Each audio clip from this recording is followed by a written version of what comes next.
Hey everybody, this is Silver Spook, and this is the Silver Spook video about um, the Hawaii crisis and the Hawaii opportunity in this post Maui fire event era.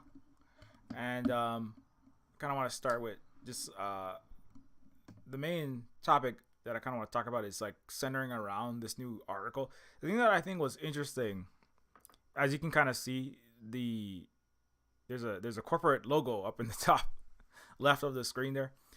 This is from a news story. This image with the "We are not American, we are not American, we will die as Hawaiians, we will never be Americans." That's a quote from very important Hawaiian sovereignty anti-imperialist activist Hanani K. Trask. Um, video of her speech is very widely circulated. I circulate it all the time. In the U.S. military occupation of Hawaii, um, and the fight against that in Hawaii. That's what we kind of think about it now. Um, and the colonialism, the capitalism, the oppression, the destruction of native ways, the cultural genocide, and sometimes literal killing genocide, which we're going to get into more. That the U.S. has visited upon Native Hawaiians such as myself. Um, but it's often been like it's often described as radical, like my parents' generation, definitely. Um, the Boomer and Gen X era population. Even not all the Hawaiians, but there's always been. Somebody just asked me, is there a resistance? You know. Is there a movement against U.S. imperialism in Hawaii? It's like, I mean, obviously I'm part of that, but there has always been Hawaiian resistance ever since the U.S. Overthrow of the sovereign country of Hawaii in the 1890s, when they imprisoned our leaders, banned our language, stole our land, forcibly made Hawaii a colony of the United States. That's part of this speech by Hanani K. Trask. But for a lot of the time, it's been the topic of the Hawaiian sovereignty has been like a radical fringe. Sometimes they even call it like very derogatory names. People who are against that, the U.S. and all of its people who have been brainwashed by the U.S., I would argue, call Hawaiian sovereignty movement folks like Haunani K. Trask have called her tinfoil hat conspiracy theorists, just beyond the pale, unhinged. Not even the University of Hawaii system is full of these kind of people. Let's say the non-white, let's say the non-Hawaiian or forcefully Americanized, which I would argue is forcibly brainwashed people at the University of Hawaii, which Hananeke Trust was a professor. She was a Hawaiian woman professor at the University of Hawaii. And she said a lot of her radicalization was just being around that academic community that is not so much about actual education a lot of the time. And actually, I'm going to read one of her quotes that I have here. Here. This is one of this is the Hanani K. Trask. That's a picture of her, who said that we are not American. We're not American. We will die as Hawaiians. We will never be Americans. This is another one of her quotes. For Hawaiians, American colonialism has been a violent process. The violence of mass death, the violence of American missionizing, the violence of cultural destruction, violence of American military. Once the United States annexed my homeland, a new kind of violence took root, the violence of educational colonialism, where foreign haole, or was basically white values, replaced native Hawaiian values, where schools such as the University of Hawaii ridicule Hawaiian culture and praise American culture, and where white men assume the mantle of authority, deciding what is taught, who can teach, even what can be said, written, and published. So,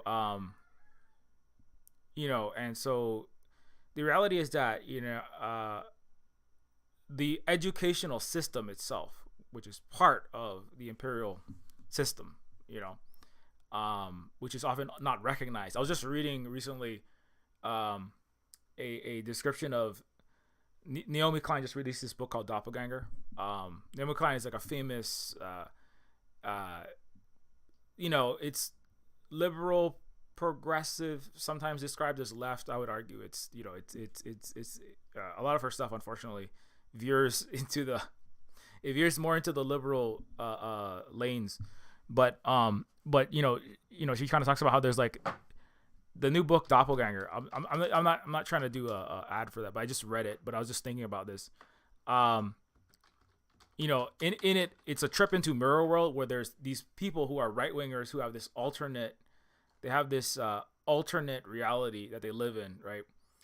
And Naomi Klein also has there's another Naomi Wolf, who is like now podcasting with Steve Bannon frequently. But like she talks about how like there's this alternate reality that these other people who, are anti-vax and listen to Steve Bannon and are extreme right wingers, but then sometimes some of them are like left spiritual health hippie green types who have moved over based on that, the changes since COVID-19. But the reality is that like, there is a mirror world, but the mirror world from a Hawaiian perspective, it includes Naomi Klein, in fact, because, even though she sometimes fights for, she does like report on indigenous peoples, but doesn't fully accept I think a lot of the times, like the rest of the liberal book publishing academic world, how deeply entrenched and enmeshed the entire U.S., which includes Canada, is just a vassal of the U.S. And that includes their publishing culture. That includes their university culture. What can be taught, what can be said, right, is itself controlled, even in the most progressive democratic areas. And that's part of why, that is actually part of why people are like no longer accepting, especially younger people are no longer accepting the mainstream narratives. And we're talking about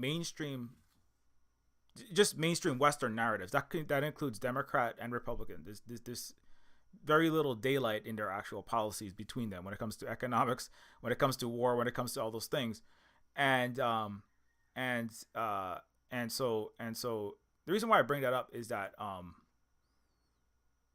it is not something that is changing, right? When we talk about the Hawaii crisis, it really takes a really extreme event or events, right? And COVID is a very extreme event. It's a very extreme global event. That's a long-term event that we're not out of. And so it is a crisis. We're still in a crisis, right? Now, a lot of people are pretending there's no COVID crisis, right? But their attempts, like just yesterday, somebody said like, when we were walking with all of us were masked, and they're like, "Oh, you guys look like you guys are getting ready to rob the joint, like we're in a store." And we're like, well, those are people that they are living in. Those are people who are living in a fantasy world in which there's no global mass killing, mass disabling pandemics that are not gone, right? And so the crisis of COVID has definitely caused massive rips and tears in the fabric of reality. And some people will say, well, that's bad, right? But the reality is that like sometimes when you have major crises, right? Yes, some people are going to go off into a right wing, fictional, conspiracy theory land, right? And that will be, where the CCP and Dr. Well, I should be careful which ones I'm going to use, but what their narrative is like the CCP and giant,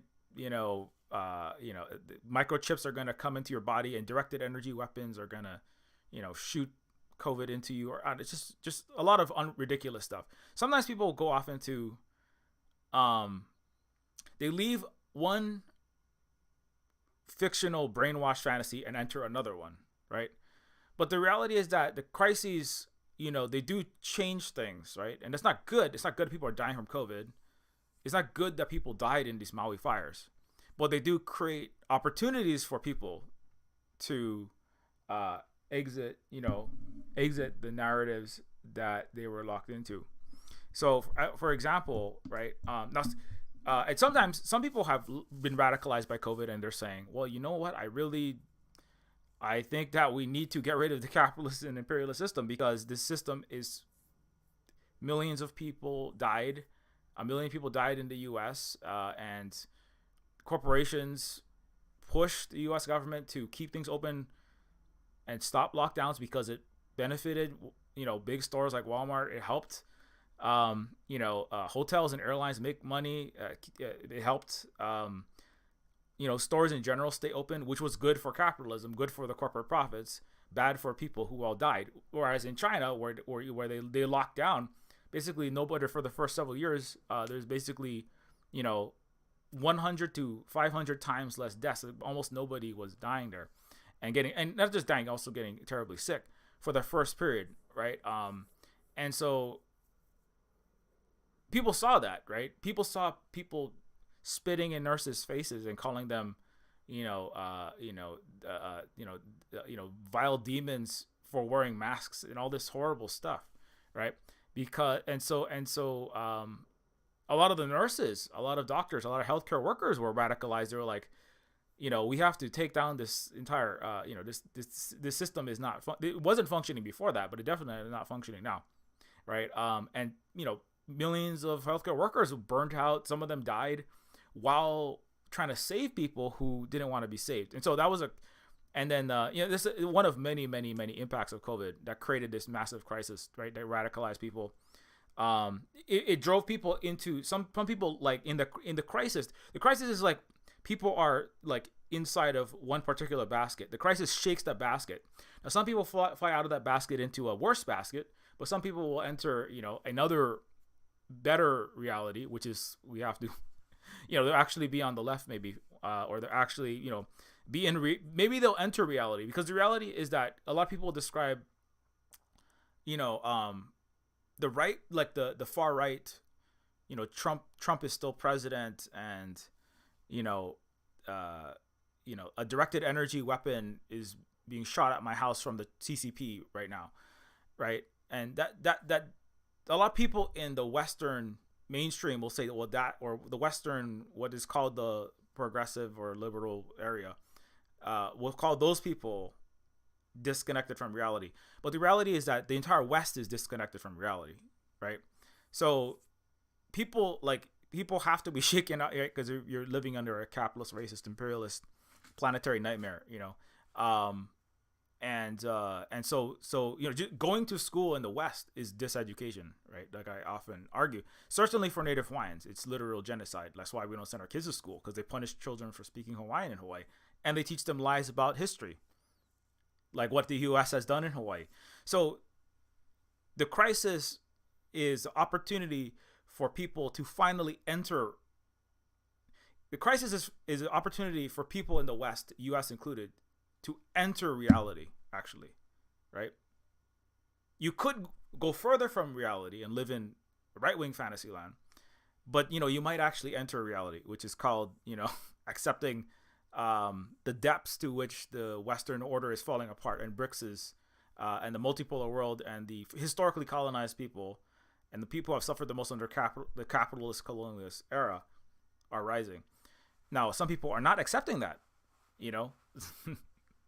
and actually, I would unfortunately include Naomi in that group, because she believes that the liberals and the book publishing business and the New York Times bestseller list is people who live in reality. But the New York Times itself is the number one imperial warmonger. The New York Times is the Death Star's almanac. It is the Death Star's paper of note. So if you get in the New York Times bestseller list, that's actually bad news, actually. But this is not just an attack on that. Let me come back to the topic at hand. So Hawaii crisis and Hawaii opportunity. But the thing that's interesting about this, okay, so just before, maybe I'll do a quick recap just to catch people up on what's happening in Hawaii for people who don't know. Okay, so actually let's go to Aina Momona. So if you like, I just want to know, like, where can I go that I can find, like, you're saying that the liberals and the right in the West and the US live in alternate reality. Well, where can I get like the reality? You know, where can I get the world rather than some funhouse warped mirror version of it, right? And you can get that from Aina Momona is one place that you can find it. It's just you know, it's not the only place, but it's one that's actually on the ground, indigenous, anti-imperialist, left, you know, anti-colonial and capitalist activists that are actually helping people, like I've talked about in the past 2 streams. So what's happening on Maui over the last 2 weeks? Okay, so 2 weeks after the fires, we see our people are advocating, showing the world the power of community. The loss is unimaginable, hearts are heavy, but we will always show up when our people and Aina are needed. Please continue to donate to families in need, clicking the link in our bio, and make sure to follow Kako Haleakala for updates. Haleakala is a mountain on Maui. That is the tallest apex of the mountain on Maui. Mahalo nui to everyone who has donated so far. Let's continue this support. Okay, so as of August 21st, 2023, over 800 people are still missing. It's now August 26th, so this is from a little bit ago. There are still hundreds of people missing, by the way. On August 21st, President Biden visited Maui. And in the last 2 weeks, we're also finding out Hawaii Emergency Management Agency could have used the sirens to alert residents of the fire. Many neighborhoods are still without power.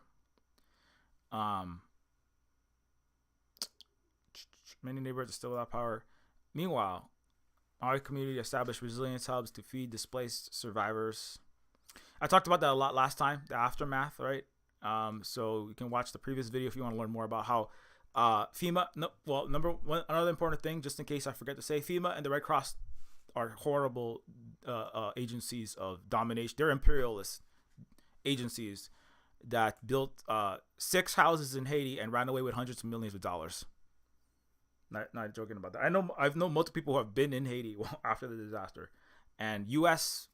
and Western aid organizations, Western disaster assistance organizations like FEMA, Red Cross, etc., a bit abominable. All they do is make tons of money, taking advantage of people's goodwill and desire to help out other humans. Okay, so never support them. I've watched them in the volcano in Hawaii and in the Maui fires literally hold back and steal resources from Hawaiians and locals who've lost their homes and their fire and their belongings and their lives to the fire. So FEMA, and then what they do is they help get corporations and the rich, help FEMA and Red Cross facilitate the stealing of houses from just average people, and especially black and brown and poor people like Native Hawaiians, which were disproportionately in poverty. Taking Hawaiians' homes, taking poor people's homes, and then giving them to corporations, the rich, to build mega resorts and make tons of money, right? Like in Katrina, Haiti, Puerto Rico, etc. So do not support FEMA, do not support Red Cross. This is another thing, right? You're going to hear these things all the time.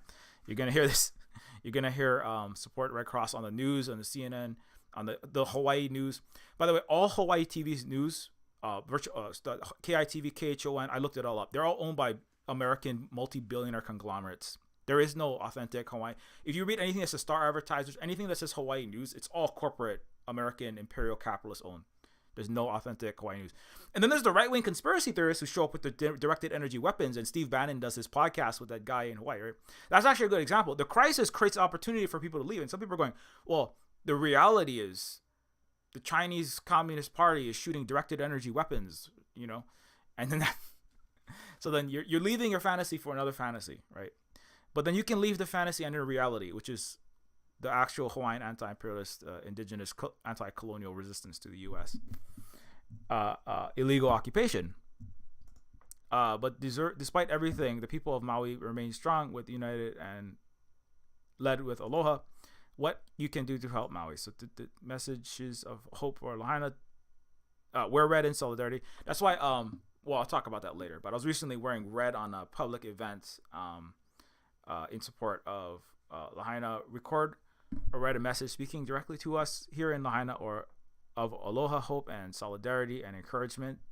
Post with the hashtag Lahaina strong, and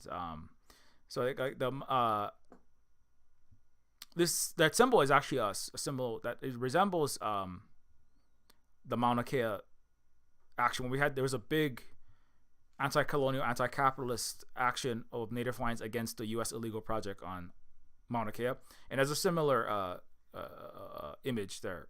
But I think that represents the mountain on Maui. Anyways, donate directly to families in need. Aina Momona, donate to Maui families. Donate to. Okay, there's a reason why they're saying Aina Momona as actual indigenous activists on the ground. We're not saying donate to Red Cross and donate to FEMA. If you donate to Red Cross and to FEMA, you're going to give it straight to billionaires. That's what you're doing. You're giving the money straight to Elon Musk. You might as well do that. So do not give any money whatsoever. $0 should ever go to the Red Cross and FEMA. In fact, part of the mirror world of the liberal imperialist fantasy that Naomi Klein lives in is where the FEMA and the Red Cross and U.S. and Western aid organizations have ever done anything good. These are organizations to dispossess. This is why Africa, Asia, Latin America are coming together in the BRICS conference and going, we're over this. And they're adding 6 new nations and rapidly de-dollarizing. And the non-Western, non-U.S. led G7 order that the BRICS is building and the Shanghai Cooperation Organization is building represents the majority of humanity, over 50% of the world's population, and over 40% of the GDP and counting. So that's the reality. But that's the reality that liberals, including Naomi Klein, Joe Biden, all these so-called progressives, they can't deal with that. That's what the New York publishing, the academic university system of the West, the liberal universities, the New York publishing, the Beltway, all these, I call them Coastlandia, the coastal liberal, groups, and the right-wing groups don't, definitely, but the liberal groups, they can't enter that reality. They can't accept this idea that maybe the U.S. and Canada have never been forces for good, and Europe has never been a force for good, certainly for the last 500 years, under colonialism and the capitalism that is really based and premised upon the colonialism, in fact. So don't give them money to any Western aid organization. Don't do everything you can to decrease the power of the U.S., all of its corporations, all of its government, all of its military, and all of its entities. Lean on its wheels, general strike if you can, and then give everything you have to people that are actually fighting for the future. If you believe that if you believe correctly in the reality world, not the mirror world, in the reality world where capitalism is not, cannot coexist with human beings, human civilization, and the biology and ecosystems of Earth, which it cannot, it's destroying the world, then you have to be standing with the colonized indigenous peoples of the world against the colonial capitalism that the U.S. is hell-bent on maintaining. So anyways, follow and spread awareness. So you can follow all those accounts. And oh, yeah, so another thing is, actually, wait, who's to blame for the fire? Okay, we'll come back to that one. So I was recently, unfortunately, I don't think you can get it, but I was recently on the Amy33 Twitch channel. So thanks, shout out to Amy3 for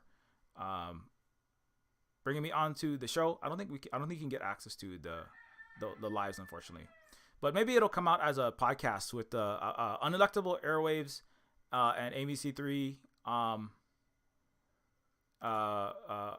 have a podcast called Fire. I think it's just called Fire, but if you want to check that out, I'm not sure exactly where it is. You know what you can do is you can go find Amy on Twitter and see where exactly that. I'll find it out later. I should have found it out before. But I just want to give a shout out to Amy for bringing me on to the onto that podcast and onto her channel. Amy is a public housing advocate, independent journalist, Twitch partner, and YouTuber. And for canceling rent, which is a very important thing to be doing. But anyways, so shout out to that. But I was talking about Hawaii and the Maui fires and the situation in general. So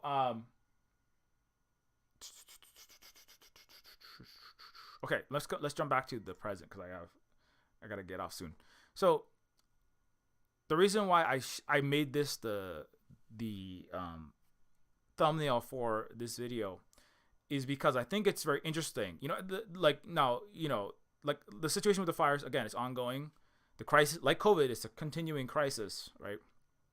It's not the first crisis that Hawaii's had. There's been many. There's the Red Hill fuel crisis. There's the Mauna Kea multi-billion-dollar project, anti-Hawaiian, anti-indigenous, against Hawaiians consent mega project crisis, right? That was a big galvanizing moment that changed a lot of people, right? Moved a lot of people in a positive direction. The Maui fires is just the latest in these crises. And the thing that I think is interesting about this, well, each time a crisis happens, well, there was the 0809 financial crisis that moved the whole planet. It radicalized a whole lot of people, right? Remember the I don't know if you were around for this, if you were paying attention. The Occupy Wall Street was part of a movement of people out of just accepting, including myself, out of accepting a U.S. capitalist imperialist order. Well, we didn't really accept, you didn't really think about it that way, but that's what it was. And going, we have to completely restructure and change this thing. And that was Occupy Wall Street, which Holly and I were at. And that was a major event that just as one example of people move from one reality into one mirror fake reality called Western mainstream into another one. And that was like, well, we have to stop this capitalism. We have to stop this corporate bankster plutocracy. And then so each one of these is like each one of these is shaking people, because when you enter like a day-to-day mundane routine that you can kind of get through, well, that is good for it. People need and like routines, and but then if you have a place that is deeply and terminally problematic and entrenched in those problems, right?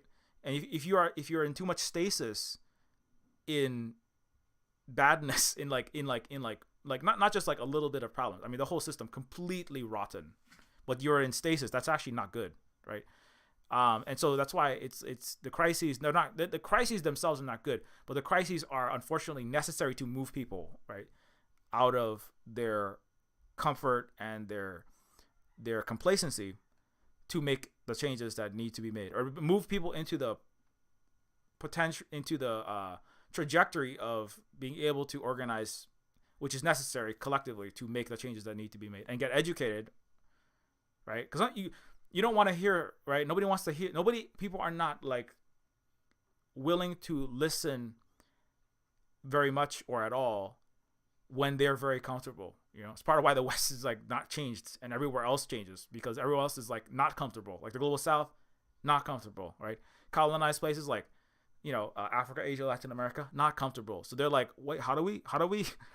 They're like listening. Hey, the Marxist, Leninist, dialectical materialist, anti-colonialist. How do we change the situation, right? Where in the West, it's just like, well, I'm doing pretty good in my air-conditioned office, spending all my discretionary money on Apple. I mean, for the Apple products, certainly for Boomers and Gen Xers had that. Now millennials and Gen Z getting more uncomfortable. So that's why a lot of them are more willing to listen. And I say speaking from experience, because I was never like living a perfect life, but it was more comfortable in the 90s, let's say. And so anyway, that's a long story about why the crises will happen and have to happen, unfortunately, to make these changes. But anyway, let's come back to why Hawaiian sovereignty has undeniable context from Maui fires. And so I made this as the image because I thought it was interesting that the big NBC this is a mainstream American outlet. I was really like literally surprised. I've said to multiple people, they and there's I'm like amazed that they even put that, they let this be published to the NBC News front page, because it was right yesterday. And but I think that what that says is that like the Maui crisis is causing a crisis. It's not just a crisis that's shaking Hawaii; it's actually shaking all of Americans, because they're like watching it happen, right? And they're trying to learn and figure out how could hundreds of Hawaiians be killed? How could by this fire? How could the fires happening? How could all these giant corporations just be taking land straight off from under the Hawaiians? Or how could all, people are watching it all unfold? And then the right wing, again, it's kind of a good example, right? Because Steve Bannon recently had his I think I have a link to that. Let me see if I can get that. Right, it's a good example of where the crisis shook some people to the right, right? Where we had anyway, Nick Sortor, right? This clown was in Hawaii. So I get that image of him. Nick was in Hawaii, podcasting with Steve Bannon. I have so many. I have a lot. I have a lot of stuff here, but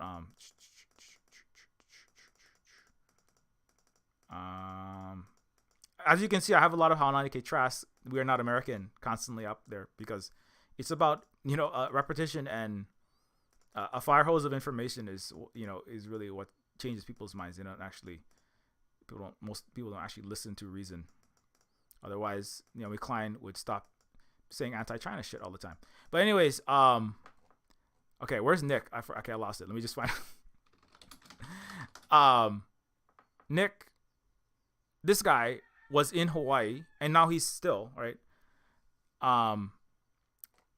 podcasting with Steve Bannon, right? This was him in the Steve Bannon podcast. And then he got interrupted because, well, he broadcast his location, and he's talking to, a far right ghoul who plotted global, helped accelerate global far right movements like MAGA, like Brexit, etc. And so Nick and Steve are taking people that are troubled by the terrible situation and the terrible U.S. government and handling of and all the events surrounding the Maui fire, and they're going, oh, it must be the Democrats, right? And then let's go further to the right, and let's join that mirror world, right? Let's leave the Democrat mirror world and enter the Republican or far right mirror world, right? Or whatever whatever Steve Bannon's, the Trumpian mirror world, whatever it is. And so but some people are not necessarily going down that pathway. Like a lot of people aren't, right? A lot of people are going, wait, Hawaiians' sovereignty was very important, and in fact is central to dealing with the fires. Scholars and activists say, and that's why I thought it was interesting that the NBC News, let me see if I can get that article up here, had this as their front page article. So let me just throw it up there. Why Hawaiian sovereignty has undeniable context for Maui fire. Scholars and activists say Native Hawaiians have ultimately been seeking the right to self-determination, an issue they say touches on the cause of the fires and affects Hawaii's healing. Now this article is published by, who owns NBC, right? NBC Universal, it's a $40 billion U.S. headquartered, imperial capitalist company, obviously. But I think the thing is, even Americans that are just journalists, because the thing is, when you sign up to be a journalist, this also happens at billionaire owned outlets like the Civil Beat and Honolulu, Star Advertising, not too much. That's owned by a right wing Canadian billionaire. All the TV news stations in Hawaii are owned by billionaires. Basically all of them. Hawaii News, now KHO and KITV, all these, they're all billionaire American headquartered. Specifically, KITV owner, these are the Allen Media Group. Is a yeah. Let's see, Allen Media Group. This is a $1 billion U.S. Los Angeles headquartered imperial capitalist entity that owns this is one of the Hawaii TV news stations. KHON. It's other major Hawaii. It's owned by Nexstar Media Group. What is Nexstar Media Group, right? These are the ones that are doing the reporting in Hawaii. None of them are doing reporting. They're just doing U.S. imperial capitalist propaganda. It's affiliate of Fox and the CW. Okay, so you know Fox, right? Nexstar Media Group. Nexstar Media Group is a multi-billion-dollar U.S. headquartered imperial capitalist media conglomerate. So all TV stations in Hawaii are owned and operated by anti-Hawaiian, pro-capitalist destructive forces. Every TV station. And then you have things like, what's the other ones? Star Advertiser. Who owns it? Star Advertiser is owned by Black Press Ltd. If you don't know who Star Advertisers, you keep seeing these articles, right? If you look up Hawaii, you're gonna see a lot of Star Advertiser articles. Everything that comes out of that's coming from an even more right wing vantage point. Let me just see, because we usually want to turn on this. I'll get a Hawaii article. It just it throws it in my face, but not every time, but sometimes. Twitter just the algorithm shoves mainstream media in your eyes. Sometimes. Okay, so Black Press that owns the Honolulu Star Advertiser newspaper. It's just a imperialist propaganda rag, but there's no newspapers in the West. There's only bullshit. There's only malicious planetary cancer spreaders called Western media. But Black Press Group is a Canadian commercial printer and publisher.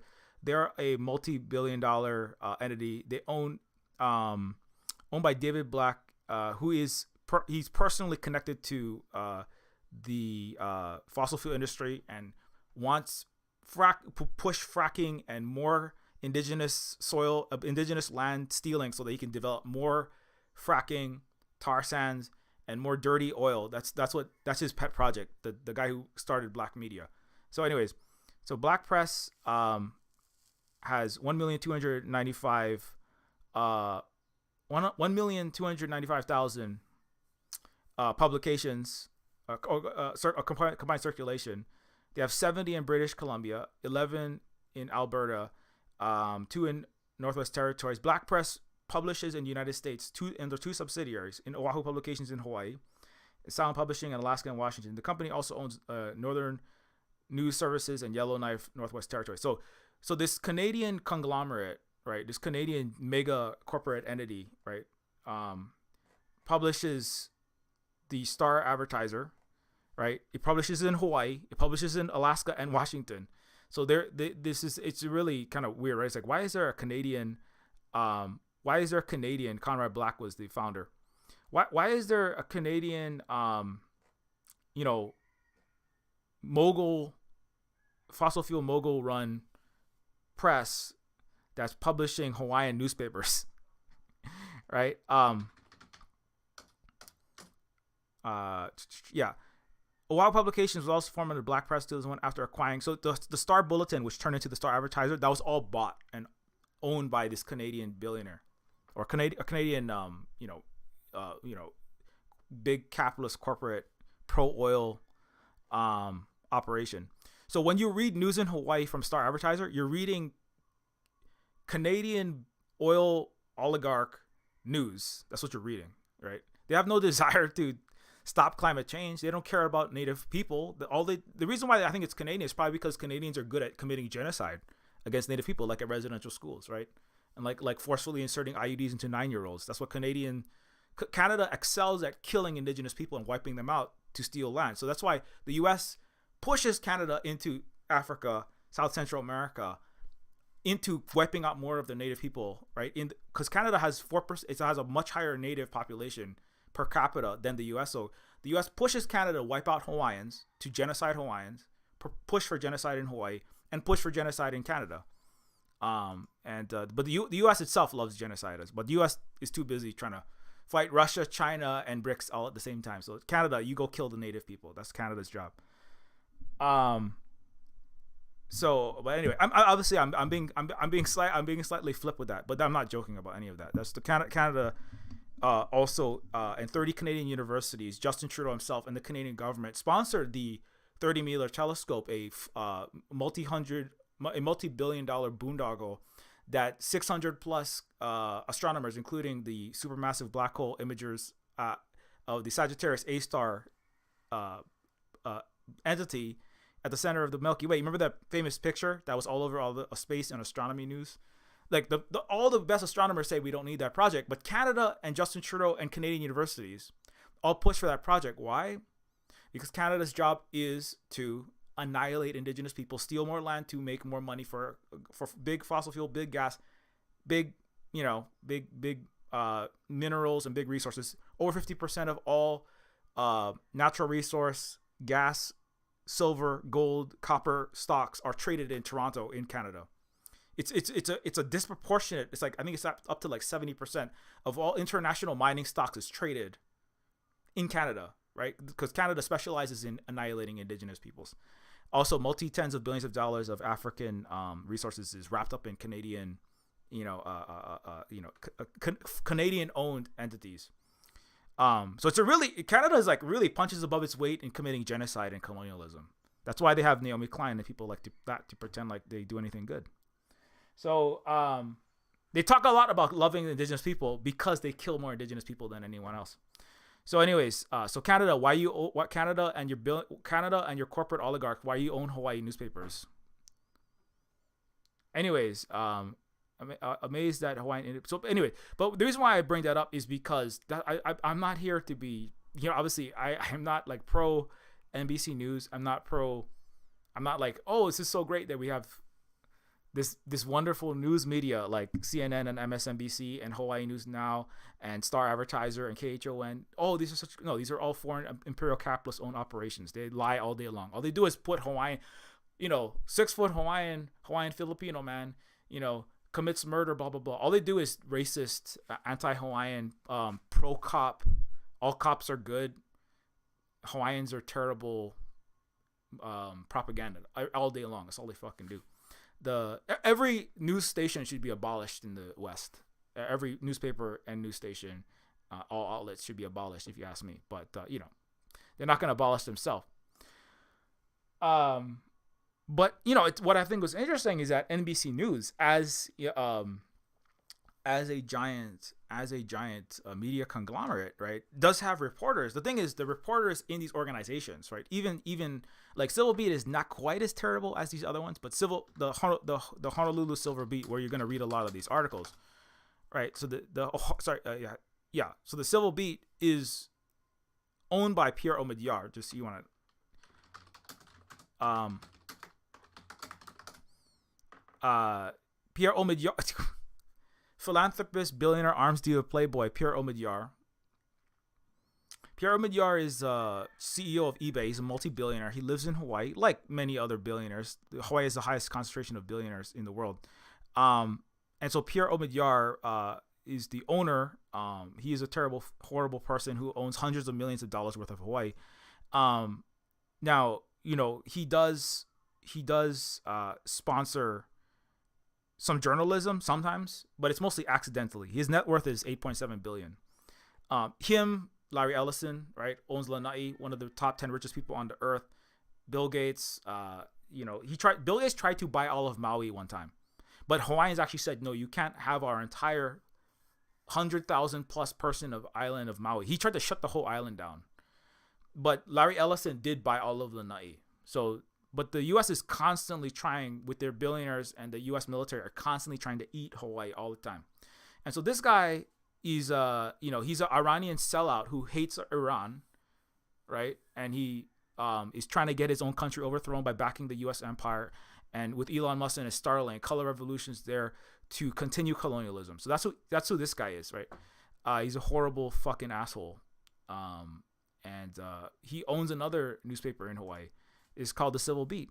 And so the Civil Beat sometimes accidentally publishes journalism because like if you're 22 years old, you graduated, magna cum laude, or you just graduated from a college, if you can afford the $200,000 of student debt that they saddle you with under colonial capitalist,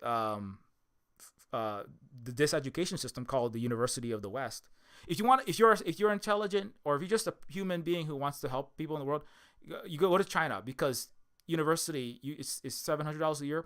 The average rent is $200 to $400, right? So for the price of one insulin shot, you pay your entire rent, right? In the U.S., insulin is like $400 a month. For one month of insulin or less, you can afford your rent in China. So go to China, like study, and don't stay in the U.S. But if you stay, if for some godforsaken reason you stay in this nightmare called the West, and you graduate and you have a degree in journalism, you're probably like, well, I want to actually report on the truth. Your job is like, ostensibly, you're like, I'm supposed to find out those dirty truths that people in power don't want everyone to know, and I'm supposed to uncover those truths, and I research and I cross-reference and I interview and I find the truth. So Pierre Omidyar is a multi-billionaire Iranian sellout American imperialist stealing Native Hawaiians' land, living on $100 million fancy mansion on Diamond Head. But then he accidentally sometimes sponsors some journalism because, you know, he's like incompetent, I think, actually.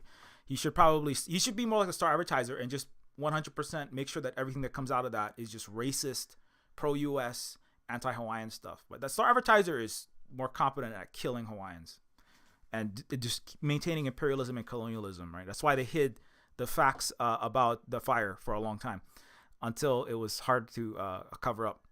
But the Civil Beat accidentally has journalism because young people graduate, like Christine Jager is one of them, who like actually wants people to learn about what's happening at Red Hill, you know. And but I think it's kind of like it's not because the entities that run and operate these so-called you know, truth-seeking journalistic organizations have any good. I think it's actually mostly because Pierre Omidyar is too busy having fun in the sun and not like managing more carefully the journalism. That's why.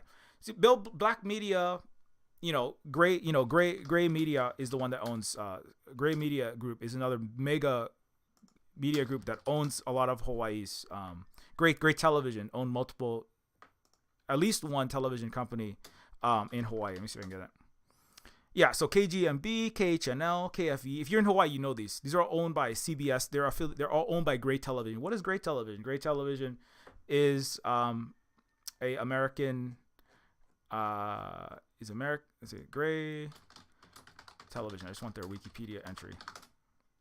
So Gray Television is an American publicly traded broadcasting company. They are worth they're multi-billion-dollar national diseducation conglomerate. They own TV stations across the U.S., right? And they also own TV stations in the sovereign country of Hawaii to brainwash Hawaiians into believing they're part of the U.S. So they have no interest in telling anyone anything true. They only have interest in making more money and lying to everyone about why capitalism's awesome and you should definitely fly to Hawaii. And so the Civil Beat, I think it's because, you know, basically they have the guy who runs it. The thing is, when you become a billionaire, like Elon Musk, you get really incompetent. You just very hands off, or you don't really care, right? Or you get hands on, but you get hands on in an incompetent way, right? So I think that's why Pierre accidentally lets people do journalism in Hawaii. Partially, he also lives in Hawaii. See, the guy who runs Black Media, he lives in Canada, right? So he doesn't care if the water comes out tasting like jet fuel, right? But Pierre, his kids actually go to school in Hawaii, so he might actually, like, he slightly cares about if his kids drink jet fuel. Not that he's a nice guy, but he doesn't want, it's the NIMBY effect, right? Pierre is a billionaire who doesn't want his backyard to have jet fuel because the U.S. military is spilling tens of thousands of gallons of jet fuel into the sole source aquifer for Oahu, right? So that's what, but Black Media, Gray Media, they don't give a fuck. They're far away, right? I mean, the CEO, they're far away. Now, I'm sure, like, if, like, let's just say, like, that Conrad Black and Gray Media CEO, like, who's the CEO of Gray Media, right?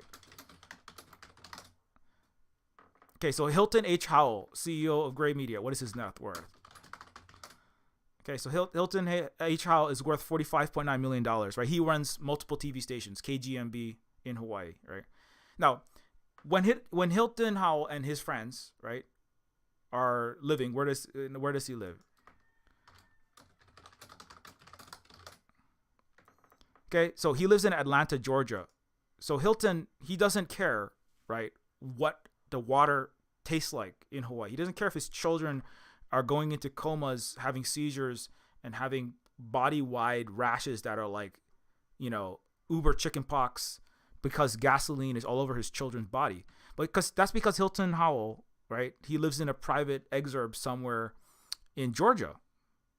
Whereas Pierre, right, Pierre is a billionaire who owns the rest, other parts of Hawaii's media. All Hawaii media, almost all of it is completely owned. All corporate TV, newspapers, you name it, owned by Western U.S. imperial billionaires and corporations. But Pierre lives in Hawaii, so that's why sometimes maybe he lets some journalism through. I mean, he's not going to talk about the U.S. military too directly, right? but he'll pay some, maybe, a combination of I don't care and I don't really want my kids drinking that shit. And then he accidentally lets some journalism through. But that's who owns Hawaii, and these are all capitalist, mostly white dude billionaires. And it's been that way ever since the U.S. overthrow. So, anyways, this is just kind of because some people were like, Silver Spook, why are you celebrating NBC? I'm not celebrating NBC, but NBC happened. So actually, all that's a good illustration of how everything that you think you know is. I mean, all of that. Most people get that by now, but in case you don't get that, if you're Hawaiian and you're in Hawaii and you turn on your television or you turn on a radio or you open a newspaper, you're already being brainwashed. If you're, just for any Hawaiians watching this, if you're in Hawaii and you go to public, private, or charter school, you're being brainwashed. Actually, that's very sad, but that's reality. By this billionaire capitalist imperialist owned media and education system. So, the fact that NBC News, right?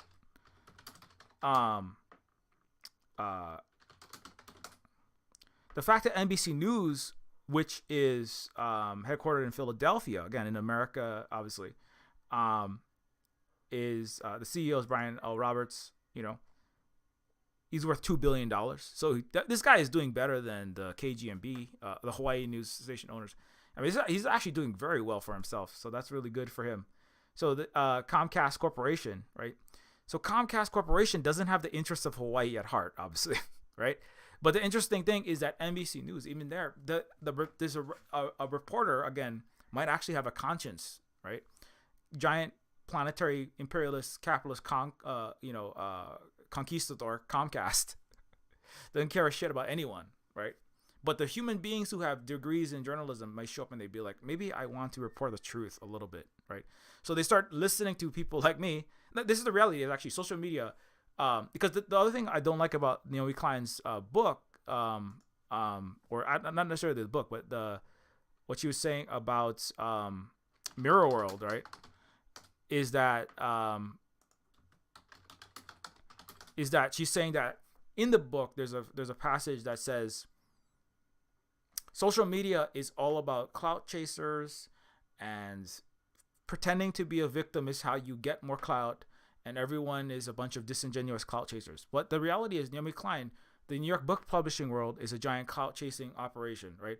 The liberal book selling world is a giant neo-feudal sell your soul, lie about China and Russia so that you appease the brainworms of Western middle to upper middle class yoga practitioners, right?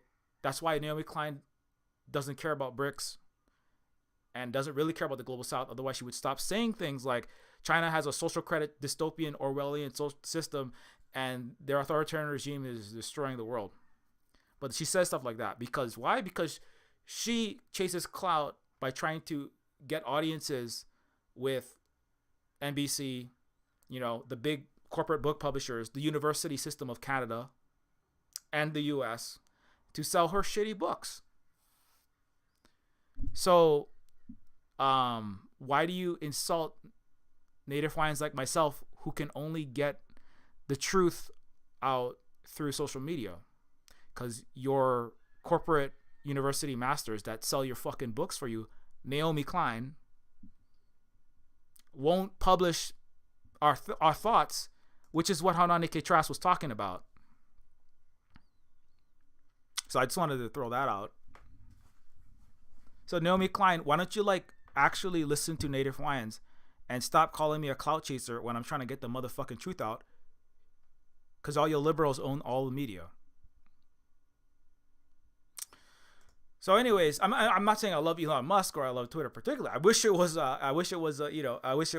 more based like Huawei, which is corporatized, and I wish it was less racistly algorithmed like TikTok was before the Chinese had to give it up to Larry Ellison and Oracle under the U.S. demands, because TikTok might be used to spy on Americans, as if the United States isn't constantly spying on everyone, including Angela Merkel. And all Canadians, by the way.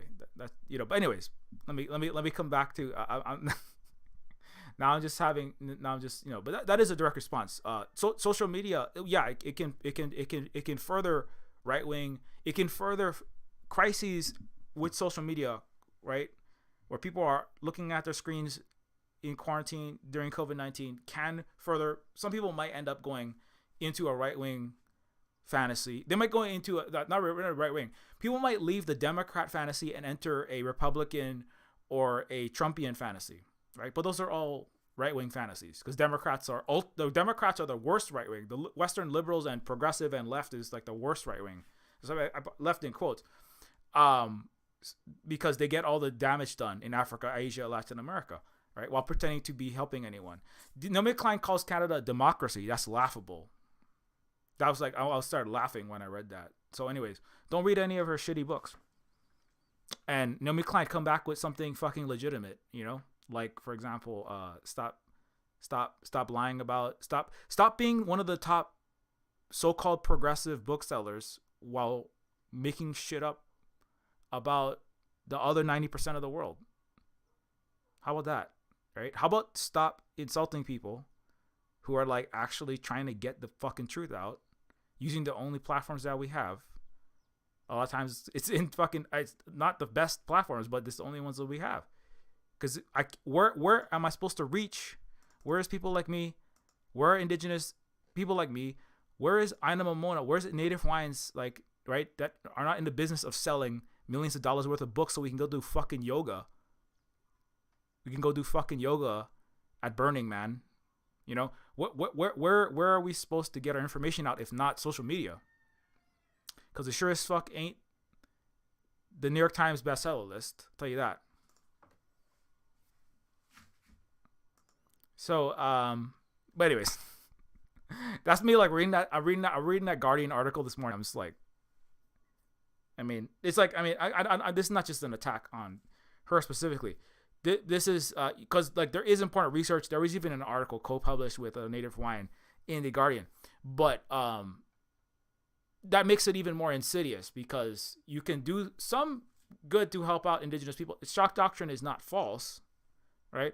But it's also like it's wrapped. All this other lies are wrapped up in that the handful of handouts are important to make it seem as though, right, the Western so-called progressive book publishing and the AOCs, right? She's very AOC character, like says some true things, but then fills those, then does all kind of other horrible things and enables all kind of other horrible things. That makes it that's a democratic liberal tactic, right? To pretend and even sometimes slightly be your friend. And then when you're hugging the person that you're pretending, I'm used to this because that's all Hawaii is. The Hawaii government is just all those liberals, also 99% Democrat. They give you a big hug and then they stab you in the back, right? The Republicans are less competent at doing this because they take their knife out and aim it at you, right? So that's why I'm very allergic to liberals because my father was brainwashed and he was genocided by fake progressives, right? It's called the University of Hawaii. It's the same system that radicalized Sanani K. Trask. It's right. Anyways, so I was amazed that Hawaiian independence from the U.S. is directly promoted in this NBC news article with multiple actual Native Hawaiians quoted on the topic. So let's get into that a little bit because I gotta leave soon. I spent a lot of time talking around it because I'm gonna bring up this mainstream article, but I brought all that up to say I'm not here to say what you should do is read all the NBC News articles. I'm reading this because it's weird that it got published in NBC News. But Kamau Bell, right, is another person that like CNN, which is obviously it's like the biggest of all the imperialist news outlets, had Kamau Bell is he's a stand-up comedian and also like did a lot of important actual journalism in Hawaii about a year ago, and but he was on the CNN. He was on CNN, so I was like, and it like a lot of it was actually not propaganda and lies. It was actually like it was not like pro-capitalist imperialist, even though because CNN is not small. You know what CNN is, right? CNN is just like the U.S. Death Star. Again, CNN, like after NBC, like CNN is the Death Star's TV channel, So but it was weird. I was like, why are they letting this black actual activist like talk about anti-colonialism and actual Hawaiian sentiments in Hawaii? I think it's an accident, really. I think it's just like it seemed like what people want to watch, but I don't think if the CEOs knew what these journalists were talking about, I think, I don't know if they would, if they understood the ramifications of what that would mean for the U.S. empire, because the Indo-Pacific Command, the U.S. planetary empire nexus is in Hawaii. If they knew what they were talking about, I think they would have cut that TV program, and I think they would not have let this Kimmy Yam is also a journalist who is also Asian American, so that's going to give you a different perspective, right? Being a Black American immediately gives you a different perspective. But anyway, I'm just like rambling about the context of why I put that up. Let me move forward. As those in Maui try to make sense of the wildfires that left behind a trail of loss, experts and activists say the devastation has highlighted the issue of Hawaiian sovereignty. Those involved in discussions around sovereignty or the right of a nation state to govern itself spoke to NBC News to underscore that the issue has undeniable context for the fire. They include advocates and scholars fighting for international acknowledgement of the Kingdom of Hawaii as an existing nation state, to others working for complete independence from the U.S. Interference. Hawaii for BRICS. Let's get in there. Let's get in there. Let's get Hawaii in BRICS. Hawaii. How many countries are in BRICS now? How many countries are in BRICS? Hawaii has Brazil, Russia, India, China, and Brazil, Russia, India, China, South Africa. BRICS Plus just added a bunch of new members, right? BRICS Plus just added was it Iran, Saudi Arabia, Ethiopia, and growing. They're talking about de-dollarization. They're talking about undoing U.S. imperialism. Russia came out and just, their representative said colonialism worldwide is a system, and most Europeans and Euro settler entities have made their entire wealth and all of their infrastructure and all of their benefits and advancements are based on stealing from the other 90% of the world, Africa, Asia, Latin America. And so, so the sovereign Hawaii could join the BRICS, and actually make some progress and not be under the U.S. thumb, So I'm just throwing it out there, but this is NBC News. This is not, just a native Hawaiian, as if that's a very insulting, racist thing to say. But this is NBC News. This is a major U.S. corporate outlet.